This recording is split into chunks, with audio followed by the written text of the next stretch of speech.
వాస్తవంగా ఇవాల్టికి కళ్ళు తెరిచిందనమాట సాక్షి. అసలు జగన్ కానీ వైఎస్ఆర్ కాంగ్రెస్ పార్టీ మరి వాళ్ళు పార్టీ నడుపుతున్నారో లేదో అర్థం కావట్లేదు. ఎందుకంటే ఒక దాదాపుగా గత 7 నెలల్లో, అంటే అంతకుముందు సరే ఒక డ్రగ్స్కి సంబంధించిన కంటైనర్ ఎక్కడో దొరికిన దాని అడ్రస్ ఆంధ్రాలో ఉంది కాబట్టి జగనే డ్రగ్స్ అమ్ముతున్నాడు అన్నంత ప్రచారం చేశారు.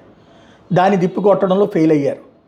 అదే సందర్భంలో మొన్నటిసారి అయితే ఎలక్షన్స్ ముందు డ్రగ్స్ది అయితే ఏకంగా తెలుగుదేశం అధికార ఏదైతే సోషల్ మీడియా పేజీల్లోనే ఎవరెవరు ఎలాగ డ్రగ్స్, అంటే వాళ్ళ బ్రదర్ ఎవరో, జగన్ బ్రదర్ ఎవరో డ్రగ్స్ని బ్రెజిల్లో బుక్ చేస్తాడు, విజయసాయిరెడ్డి ఇక్కడికి వచ్చేలా చూసుకుంటాడు, జగన్ దాన్ని డబ్బులు చేసుకుంటాడు, సజ్జల భార్గవ్ దాన్ని అమ్ముతాడు, అమ్మి పెడతాడు సోషల్ మీడియా ద్వారా. అంటే అసలు విచిత్రమైన ఆరోపణలతో చేసుకొస్తే దాన్ని ప్రజలు నమ్మారు.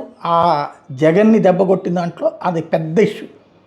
కానీ అంత పెద్ద ఇష్యూ తుస్సుమంది ఏదైతే చివరికి అందులో ఏమీ లేదు, డ్రగ్సే కాదని సిబిఐ గత నెల 7వ తారీఖున అనగా 27వ తారీఖు అనగా ఇక్కడ కస్టమ్స్ వాళ్ళకి చెప్తే ఆ కంటైనర్ కూడా వెళ్ళిపోయింది, ఇచ్చేశారట, రిలీజ్ కూడా చేసేసారట. కానీ ఒక్క వార్త ఒక్క పేపర్లో వచ్చిన పాప అనుభవం. కస్టమ్స్ వాళ్ళు ఈ కాకినాడ అంశం మీద మాట్లాడుతున్న సందర్భంలో ఆ విషయంకి సమాధానం చెప్తా చెప్పడంతో బయటకు వచ్చింది. నిన్ననే నేను ప్రస్తావించాను, ఒక్క పత్రిక రాసుకోలేదు ఈ వార్త. లోపల పేజీలో ఈనాడు జ్యోతి రాసింది, సాక్షి అయితే అసలు రాయదు. ఇవాళ సాక్షి కళ్ళు తెరిచి రాసుకొచ్చింది ఏదైతే కనికట్టు కుట్ర పచ్చపన్నాగమేనంటూ ప్రజలను భయభ్రాంతులు గురి చేసిన తప్పుడు కథనాలు. ఇప్పుడు ఆ నౌకలో డ్రగ్స్ లేవంటూ సిబిఐ ప్రకటన. దీంతో తేలిపోయిన పచ్చ కుట్ర. భూముల రీసర్వే పైన అప్పట్లో విషయం చెప్పిన టీడీపీ.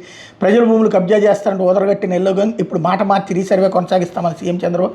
వైఎస్ఆర్సీపీ ప్రభుత్వం 14 లక్షల కోట్లు అప్పు చేసిన దుష్ప్రచారం. అప్పుడే అప్పుల వృద్ధి తక్కువ అని తేల్చిన అది మళ్ళీ ఇక్కడ కూడా ఓ 1,00,000 అంశాలతో లింక్ చేసుకుని రాసుకున్నారు. ఓవరాల్గా మైండ్స్ ఫెయిల్యూర్ అన్నటువంటిది, బ్రెయిన్ ఫెయిల్యూర్ అన్నటువంటిది వైఎస్ఆర్ కాంగ్రెస్ పార్టీ వెంటాడుతోంది.